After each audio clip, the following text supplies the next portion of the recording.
Lucas 24, verso 1. Amém. Todos encontraram? Minha versão é a CF, um pouco diferente, mas é a mesma Bíblia. Amém? Diz assim, irmãos, Lucas 24, a partir do verso 1. E no primeiro dia da semana, muito de madrugada, foram elas ao sepulcro, levando as especiarias que tinham preparado e algumas outras com elas. E acharam a pedra revolvida do sepulcro. E entrando não acharam o corpo do Senhor Jesus. E aconteceu que, estando elas muito perplexas a esse respeito, eis que pararam junto delas 2 homens com vestes resplandecentes. E estando elas muito atemorizadas, e abaixando o rosto para o chão, eles lhe disseram: por que buscais o vivente entre os mortos? Não está aqui, mas ressuscitou. Lembrai-vos como vos falou, estando ainda na Galileia, dizendo: convém que o Filho do Homem seja entregue nas mãos de homens pecadores, e seja crucificado, e ao terceiro dia ressuscite. E lembraram das suas palavras. E voltando do sepulcro, anunciaram todas estas coisas aos 11 e a todos os demais. E eram Maria Madalena e Joana e Maria, mãe de Tiago, e as outras que com elas estavam, as que diziam estas coisas aos apóstolos. E as suas palavras lhe pareciam como desvario, e não as creram. Porém, levantando-se Pedro, correu ao sepulcro, e abaixando-se, viu os lençóis postos sós, e retirou-se, maravilhado consigo mesmo do ocorrido. Amém, irmãos? Eu não vou pregar necessariamente nesse texto, mas ele foi lido para nós como um cenário, para nos colocarmos no tempo onde nós vamos meditar um pouquinho aquilo que Deus tem colocado para nós nesta noite. Eu quero, nessa noite, falar um pouco sobre abrindo os olhos do nosso entendimento para o conhecer. Poderia ter colocado vários títulos aqui na mensagem, falado sobre crescimento, sobre entendimento espiritual, sobre consciência da vontade de Deus, mas esse título encaixa um pouco melhor aqui naquilo que nós vamos falar. Se o tema diz abrindo os olhos, é porque pode estar fechado. Se está fechado, é porque é preciso abrir. E por que é importante os nossos olhos do entendimento estar abertos? Porque se os nossos olhos estiverem fechados, jamais, ou será impossível, nós termos consciência da nossa vocação. Temos consciência de propósito e temos consciência da vontade do Pai para as nossas vidas. E aí vem a pergunta, então, por que que os nossos olhos muitas vezes se fecham? Ou por que que às vezes caminhamos tanto com os nossos olhos fechados? Porque normalmente nós agimos conforme o nosso entendimento. E aí nós vamos agir conforme as nossas vontades, conforme os nossos interesses. A Bíblia vai dizer, na carta do apóstolo Tiago, e nós conhecemos muito bem, porque foi feita uma exposição da carta em Tiago, diz que a sabedoria do homem, ela é terrena e animal. Paulo vai dizer aos filipenses que fizeram do seu ventre o seu Deus. Então, sendo assim, naturalmente ou espontaneamente, nós vamos criando expectativa de tudo que está à nossa volta. nós vamos idealizando as coisas conforme o nosso entendimento, nossa necessidade, o nosso interesse. E necessitamos que as coisas aconteçam dessa maneira. Conforme nós projetamos e idealizamos. E isso nos deixa como crianças. Às vezes, somos adultos, como crianças. Porque entendemos que tudo que está às nossas voltas precisa acontecer conforme nós queremos. E para nós entendermos um pouquinho, nós fazemos isso espontaneamente durante o nosso crescimento. Uma criança, normalmente, ela tem as suas necessidades. O jovem, quando cresce um pouquinho mais, os seus interesses, e só quando crescemos, nós temos consciência da nossa vocação. Você já deve ter percebido, não precisa ser pai nem mãe para perceber. Nós que já somos pais, nós já sabemos isso melhor. Se nós estivermos numa cerimônia de casamento e uma criança chora, ela não sabe onde ela está. Ela não sabe que ali precisa ficar quietinho, está numa cerimônia. Precisa atender essa criança, porque ela tem as suas necessidades.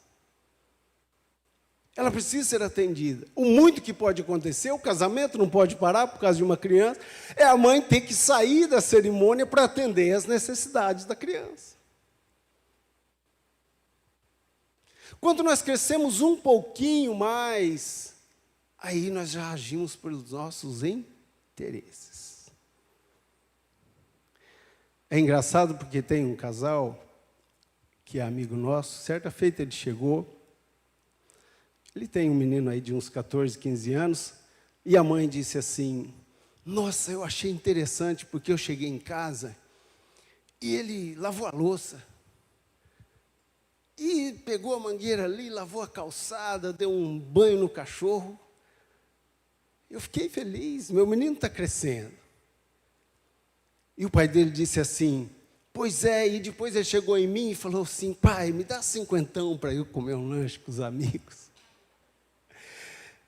Então ele fez, mas ele tinha um interesse nessa atitude.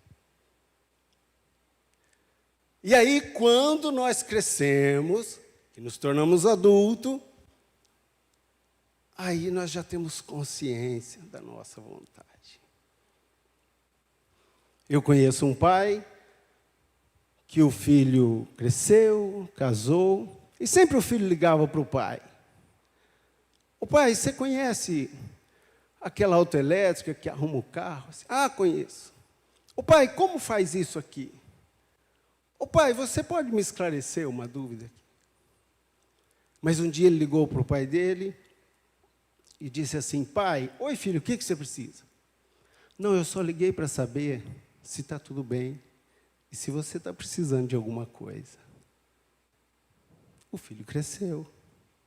Agora ele tem consciência de propósito, ele tem consciência da sua vida. Então nós fazemos isso inconscientemente durante a nossa vida, conforme nós vamos crescendo. E isso, amados, espiritualmente, acontece a mesma coisa. Diante disso, nós costumamos fazer isso na nossa caminhada com o Pai. Nós fazemos do nosso Pai uma divindade para atender tudo que nós queremos, idealizamos, conforme os nossos interesses e a nossa necessidade. Sem percebermos, porque muitas das vezes nós não temos consciência ainda do nosso propósito. Nós queremos conhecer Deus no seu poder e não na sua vontade. Acredito até que Porque Deus é pai, sempre foi pai.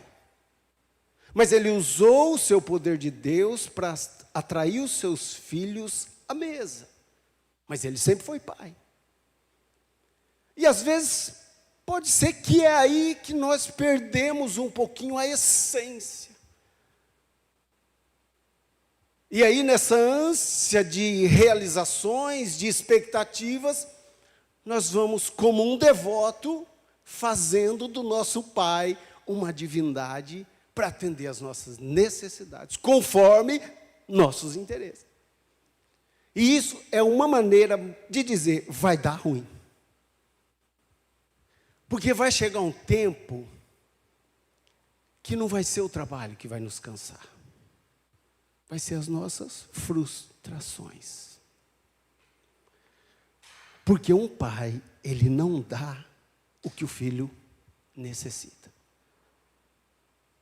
Ele vai dar o que o filho precisa conforme a sua vontade.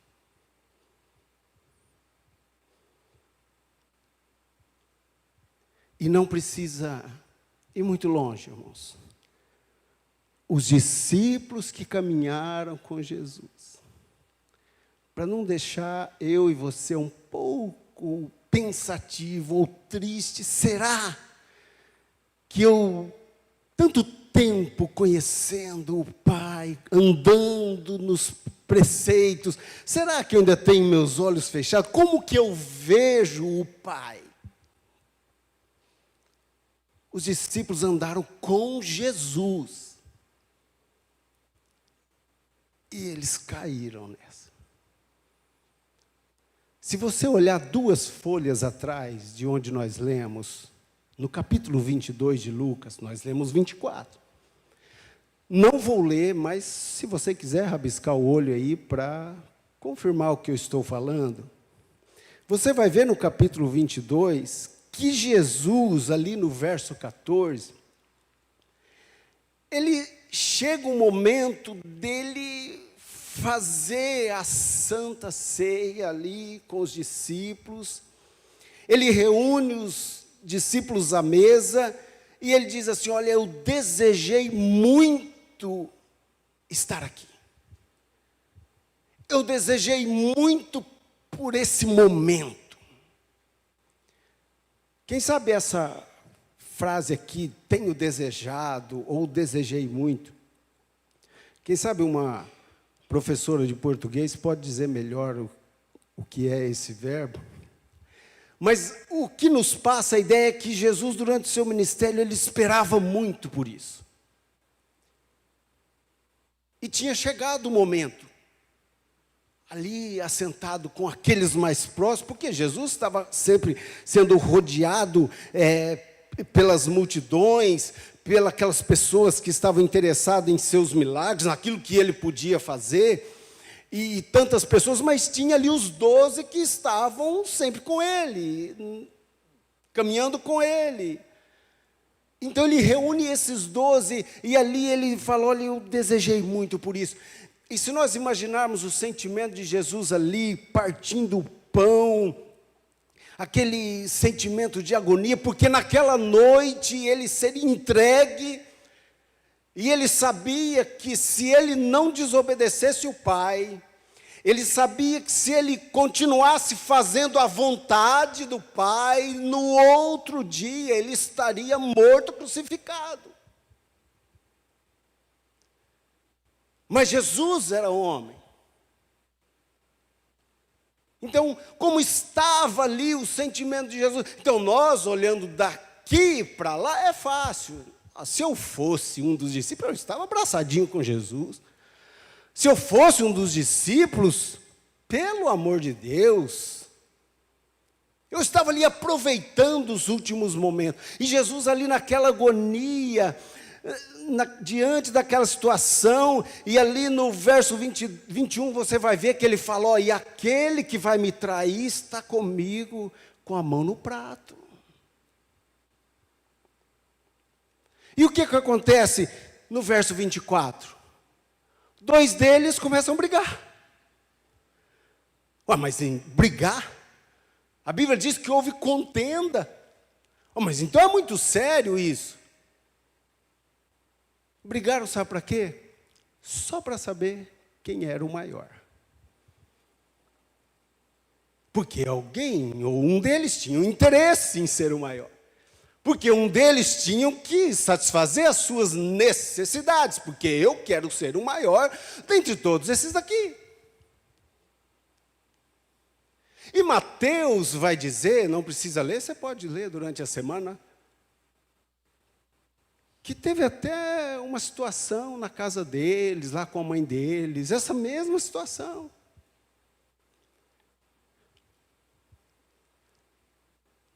Ô mãe, não é assim?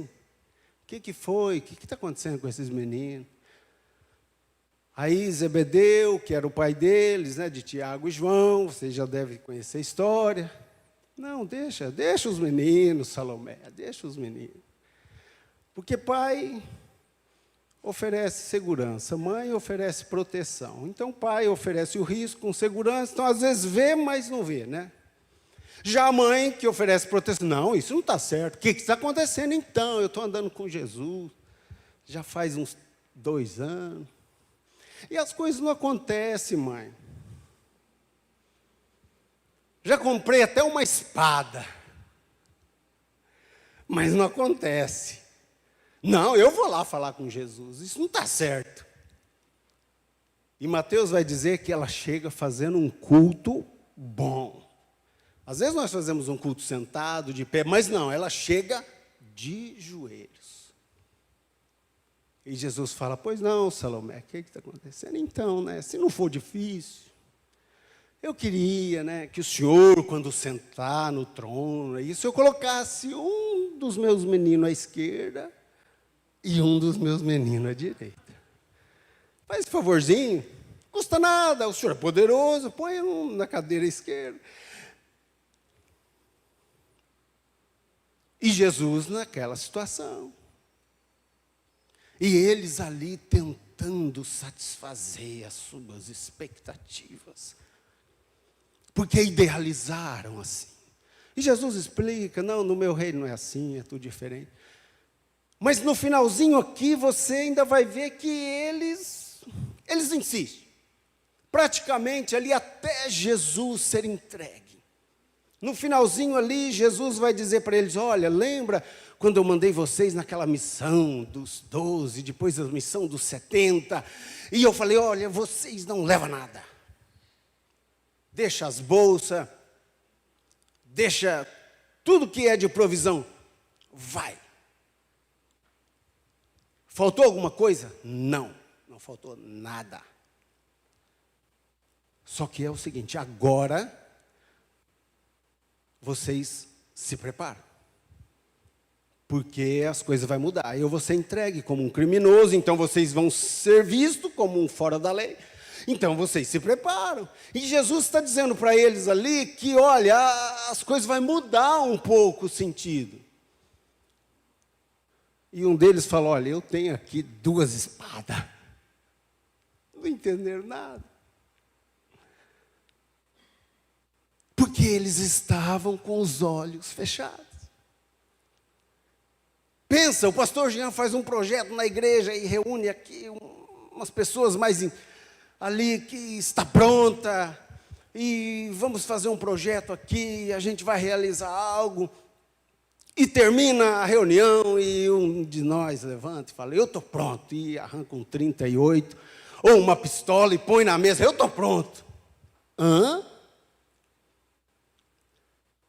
Hoje é fácil para nós falar, eu não faria isso. Mas os discípulos fizeram. E Jesus, irmãos, ele olha ali, você vai ver no verso 38, e fala, olha, assunto encerrado. Deixa quieto. Eu vou para a cruz e depois nós vamos resolver isso. Todos estão me ouvindo, irmãos? Amém? Pois bem, irmãos, diante desse cenário, dessa situação, eu quero, onde nós lemos, no capítulo 24, a partir do verso 13, Nós vamos ver agora, então, uma cena pedagógica. E aí, eu encerro a minha palavra nesta noite. Você vai ver comigo aí que, no verso 13 do capítulo 24, Jesus está dizendo assim, ó, a narrativa diz assim, ó, e eis que no mesmo dia iam 2 deles para uma aldeia que distava de Jerusalém, 60 estádios, cujo nome era Emaús. Então agora eles vão, aqui 2 discípulos, Jesus amanheceu o dia, Jesus ressuscitou, Jesus está vivo, mas 2 deles parece que querem ir embora. Acredito que diante disso que estamos falando, porque os olhos deles estão fechados. Então, não deu muito certo aqui, não aconteceu conforme nós idealizamos. Então, vamos ali para Emaús, uma aldeia, e eles foram caminhando. O verso 14 diz que eles iam falando entre si tudo aquilo que havia sucedido. Irmãos, esses homens aqui, eles eram crente, porque eles não estavam falando de futebol, não que falar de futebol não é coisa de crente, mas eu estou apertando aqui para nós entendermos aqui, porque tem sempre o crítico, né? Tem sempre o crítico de plantar, mas isso aconteceu porque, né?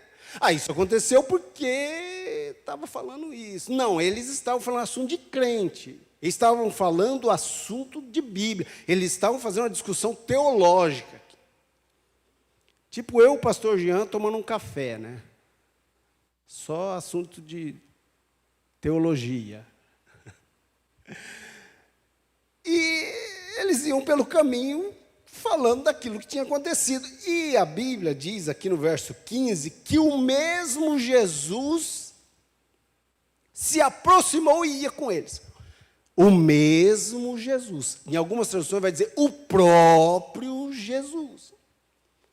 E eu acho engraçado porque eu fico me perguntando que a Bíblia não precisava fazer isso. Quem crê na palavra de Deus, crê ou não crê. Mas ela fez questão de desenhar, ajudar, porque alguém vai dizer, mas será que é o mesmo Jesus? Por que colocou Jesus ali? Mas às vezes não é judiação, coitado dos discípulos, né? Às vezes não era. Não, a narrativa aqui diz, Lucas fez questão de escrever, não, é o mesmo Jesus, é o próprio Jesus. Aproximou, e aí, tudo bem? Legal? E foi caminhando junto com eles. E o verso 16, então, já começa a nos entender que vai dizer assim, ó, mas os olhos deles estavam como que fechados, para o não conhecer. Isso já responde muito para nós. Já responde. O porquê, já temos a resposta. Então agora nós vamos fechando. Vamos aplicando na nossa vida. Porque até então, eu me considero, e eu acho que aqui também ninguém se considera maior ou melhor do que aqueles homens que andaram com Jesus. Os homens eram, né? Então, quem sabe, né? Então, aqui, nós já entendemos o porquê de muitas coisas, né? Porque, às vezes, os nossos olhos estão fechados. E Jesus, então, no verso 17, vai dizer, olha, o que é que vocês estão conversando aí? Estou vendo aí que vocês estão caminhando, um papo legal. O que vocês estão falando? O que vocês estão tristes? E respondendo no verso 18, o nome dele é Cleopas. Ele disse, mas o senhor é só peregrino? E não sabe o que está acontecendo? Ou seja, ele enquadra Jesus. Mas então, eles acharam que era só ali um viajante, um peregrino. Jesus pergunta, olha, mas então é só isso que você é? Aconteceu tudo isso e você não está sabendo de nada. Você só é um peregrino. Não sabe de nada do que está acontecendo. Irmãos, isso daqui, eu não sei na sua, mas isso daqui, irmãos, é o retrato da nossa casa. Isso daqui é o retrato da nossa vida. A coisa não anda bem, o marido brigou com a mulher, os filhos não estão se entendendo, situação financeira e magoado, e aí chega Jesus. O que está acontecendo aqui? O que a gente fala? Mas o senhor não sabe o que está acontecendo? Aliás, o senhor está atrasado, porque se tivesse aqui, nada disso estaria acontecendo. E não adianta, irmãos, porque, olha, não adianta nós que pregamos, você também que prega, às vezes a gente coloca que a Marta era mais estressada, né? E enquadrou Jesus lá, se o senhor estivesse aqui, e Maria é mais mansinha, tá? Mas não adianta, irmãos, o crente bonzinho, que fala manso, o mais estressado, vai enquadrar Jesus da mesma maneira. E aprende também, os dois aprendem do mesmo jeito. O mais estressado vai aprender, se o senhor não estivesse aqui, nada disso estava acontecendo. O mais bonzinho também vai dizer a mesma coisa. Olha, se o senhor não estivesse aqui, às vezes não estava acontecendo. Mas aprende. Mas nós aprendemos. Por mais que nós estamos com os olhos fechados, nós vamos intimando, mas nós vamos aprendendo. E aí, irmãos, Jesus, com toda calma e educação, no verso 19, ele diz, tá bom, pode falar. O que está acontecendo? E aí, eles vão dizer, as que dizem a respeito, Jesus, o Nazareno, que foi homem profeta, poderoso, em obras e palavras diante de Deus e de todo o povo, e como os principais sacerdotes e os nossos príncipes os entregaram à condenação de morte crucificar. Agora eles vão pregar Jesus para Jesus. Vocês já perceberam? Que situação? Esse é o nosso papel. Esse é o nosso papel. Ensinar Jesus aquilo que ele não sabe. Porque nós achamos que ele não sabe. Às vezes nós achamos que a única parte não convertida é Jesus. Porque nós queremos que ele faz do jeito que a gente quer. E aí é o nosso papel. Explicar Jesus para Jesus. É o que eles estão fazendo. Eu imagino a situação. Hoje, para nós, é fácil. Se eu olhar essa cena aqui, é cômico. Pensa, 3 homens andando, um é Jesus, e eles contando para Jesus sobre Jesus.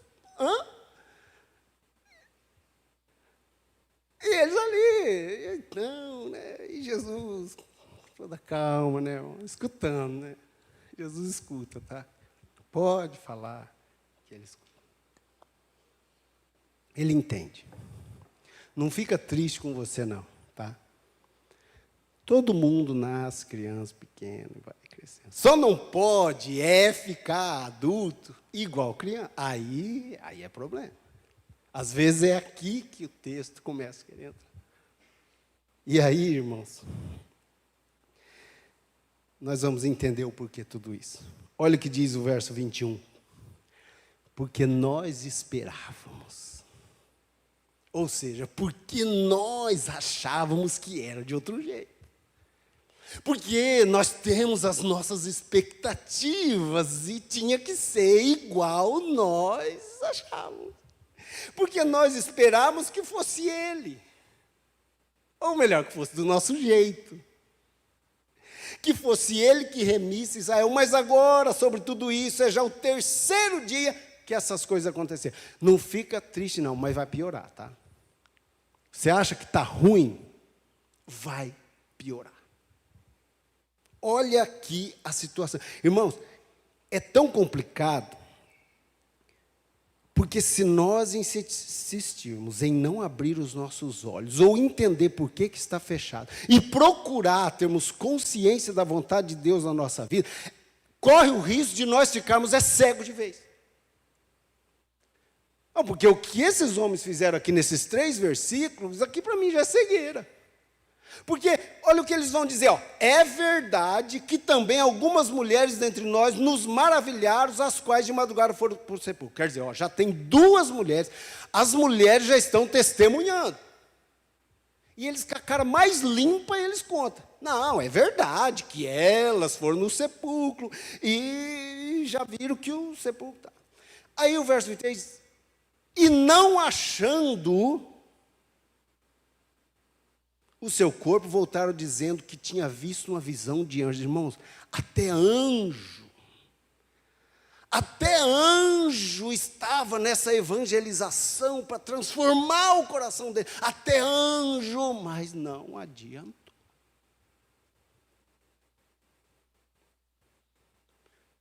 E aí, no verso 24, diz, e alguns dos que estavam conosco, agora até os discípulos, foram ao sepulcro e acharam ser assim mesmo como as mulheres haviam dito, porém não viram. Então já tem as mulheres, anjos, e alguns dos discípulos que entraram lá, confirmando o que tinha acontecido. Não adiantou nada. Pois bem, irmãos, e aí então no verso 25, Jesus vai dizer para eles, olha, como vocês são lentos. Como vocês são lentos para crer naquilo que a Bíblia fala. Quando você encontrar na Bíblia aquilo que os profetas disseram, o que está na lei de Moisés é a Bíblia daquela época. Hoje nós falamos, como a gente precisa crer na Bíblia? Aqui Jesus está falando, como vocês são lentos para crer naquilo que está dizendo. Porventura não era necessário, não convinha que o Cristo padecesse e entrasse na sua glória.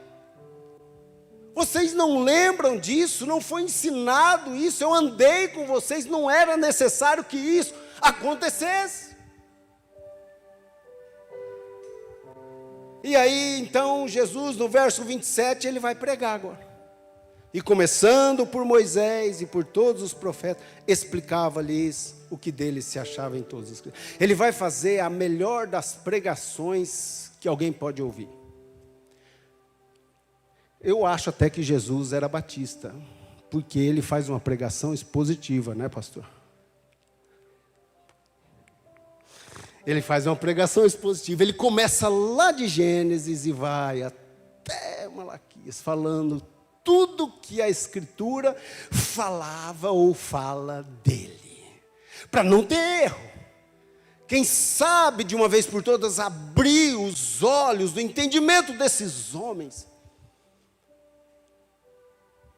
Ele vai pregando, começando por Moisés, os profetas, todas as Escrituras. Aí terminou a pregação, aí chega onde eles iam chegar, ele falou então, beleza? Mas eles os constrangeram, Senhor, fica conosco, já está tarde, o dia já se declina, vamos entrar, fica conosco. E Jesus então, né, fica ali, entra com eles. Verso 28, e chegaram à aldeia para onde iam, e ele fez como quem ia para mais longe. E o verso 29 diz que eles os constrangeram, dizendo, fica conosco, porque já é tarde, e ele entrou para ficar com eles. E aí, irmãos, no verso 30, nós temos a resposta de como o remédio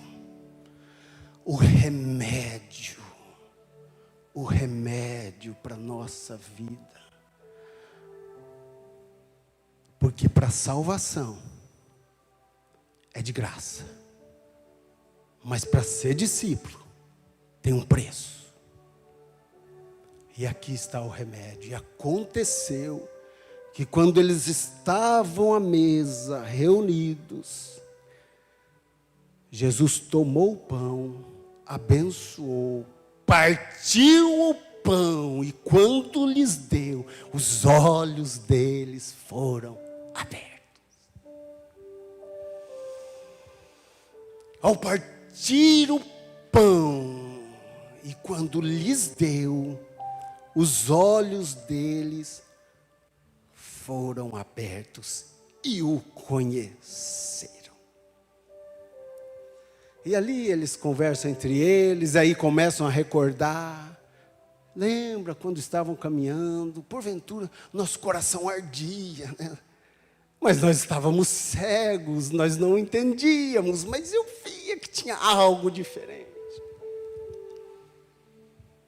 Às vezes, irmãos, na nossa reunião, no nosso momento com Deus, às vezes nós podemos sentir emoções, podemos fazer tantas coisas, mas se os nossos olhos não forem abertos, nós não conhecemos a vontade de Deus.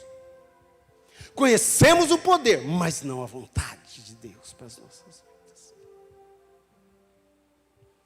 E aí tudo fica bonito, né? Porque no verso 33, eles na mesma hora, eles se levantam e voltam para Jerusalém, onde era a reunião, onde eles estavam. Voltam para Jerusalém para congregar com os homens. Nada diferente de hoje, né? Quando nós estamos frustrados, as coisas não acontecem como acontecemos, o que nós fazemos? Vamos distanciando de Jerusalém, vamos distanciando de congregação, da congregação, vamos distanciando da comunhão. Porque nós estamos frustrados, não aconteceu como nós queríamos. Eu ensinei Jesus como tinha que fazer, mas ele não fez. Eu achei que era assim. E aí eles diziam, ressuscitou verdadeiramente. Olha o que os olhos abertos faz, irmãos. E no verso 35, para encerrar, eles lhes contaram o que tinha acontecido e como foi conhecido no partir do pão. Agora eles são testemunhas. Eles fazem questão de contar as suas experiências. Eles fazem questão de dizer, olha, assim que aconteceu. Eu era cego e hoje estou vendo. Eu não via e hoje vejo. Os olhos do meu entendimento eram fechados, mas agora eu vejo. Eu cresci. Eu queria conhecer Jesus no seu poder, mas agora eu conheço na sua vontade. Agora eu tenho consciência da minha vocação, eu tenho consciência de propósito, eu tenho consciência do que eu estou fazendo nessa terra, eu tenho consciência da vontade de Deus, Pai, para a minha vida. Para encerrar, irmãos, uma aplicaçãozinha para nós, e eu já devolvo o microfone a quem de direito. Quando partimos o pão, discernindo o corpo, é que os nossos olhos são abertos para realmente conhecer a vontade do Pai. E assim, tendo Cristo Jesus como referência de pessoa perfeita, glorificando o Pai. Se você depois olhar minuciosamente naquele capítulo 22, daquelas situação ali na mesa, você vai ver que Jesus, ele não falou para Pedro que as necessidades deles iam ser atendidas, nem os interesses dele. Mas ele falou, quando você se converter, você vai abençoar os seus irmãos. Aquele dos dois que queria um lugarzinho melhor, João, você vai achar lá na epístola dele, ele dizendo assim, dê a sua vida em favor dos seus irmãos. E para concluir, irmãos, o pão é partido, repartido e partilhado. Foi partido na crucificação através de Cristo. é repartido e distribuído através da graça, e é partilhado através da igreja, na comunhão e na relação. Deus abençoe a sua vida.